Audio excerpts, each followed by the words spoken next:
Alright, Jarek4, this video is in response to retail of replica firearms to Canada, and how Red Dragon Airsoft had the ability to ship into Canada. This here is the Canadian Firearms Program. It's listed on the CFC's website. It's a Canadian-hosted government website. It's monitored by the Royal Canadian Mounted Police. So let's go have a look at the fact sheets here. We're going to scroll on down to replica firearms. And the first thing that kind of sticks right out here, and I hope you saw it, is replica firearms are prohibited. They're illegal. So it goes on to say here, let's see. To be prohibited as a replica firearm, a device must closely resemble an existing make or model of a firearm. Okay, so all it's got to do is look like a gun and it'll be a replica. Okay. If it looks like an antique firearm as defined by the criminal code and criminal code regulations, it is not prohibited. Okay, so basically any gun, or sorry, any replica that's made to look like a gun that's made pre-1898, or basically before any time there were cartridges, such as rimfire or centerfire cartridges used in firearms, then they're not going to come after you as a replica firearm. So, you know, if you make a musket and sell that, then maybe you might be fine. Now it does go on to say that in these two paragraphs here that the CFC gets inquiries about clear guns and misshaped guns that are smaller than the real size of the real counterparts and whatnot. And basically they go on to say in here that they're not going to say yes or no. They're going to assess each case by case, and that, you know, as a general rule, they'll say that anything made out of clear plastic and are a lot smaller than the real are not. So basically, if it doesn't look like the real one, like accurately, or if it's made out of clear plastic, it's not going to be a replica, because it's not. It does say that those that are brightly colored might be prohibited, depending on other features. Well, they don't really list what those features are, so you can't really go and tell me, oh well, mine has features that says it's not, because they don't tell you here what features make it. They're gonna look at each one case by case. End of story. So let's keep reading here.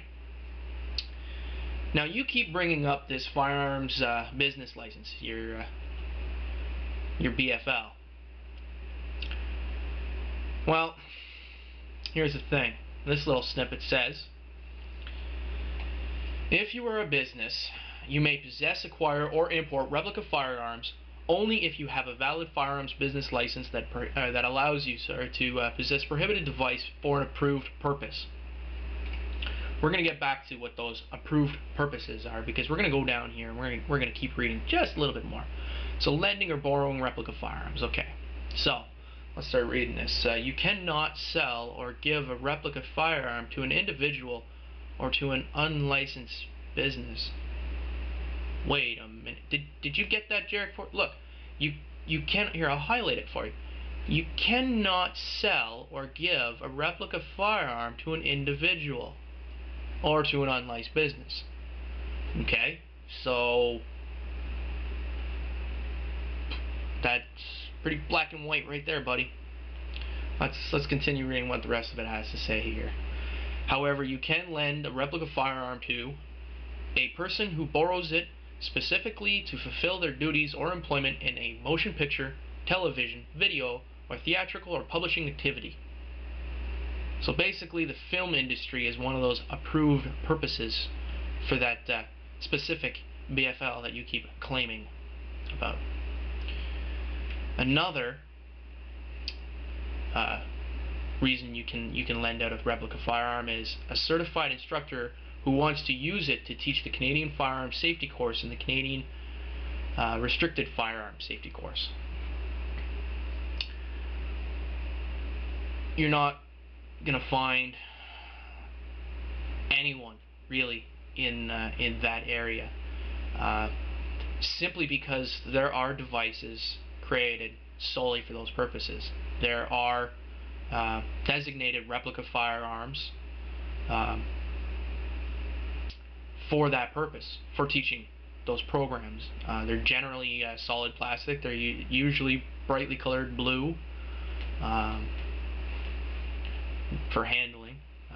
A lot of the times where they want to teach the action, they're going to use a deactivated real one, just because airsoft does not operate 100% to the real thing. So you cannot teach 100% to the real thing by using something that is not 100% to the real thing.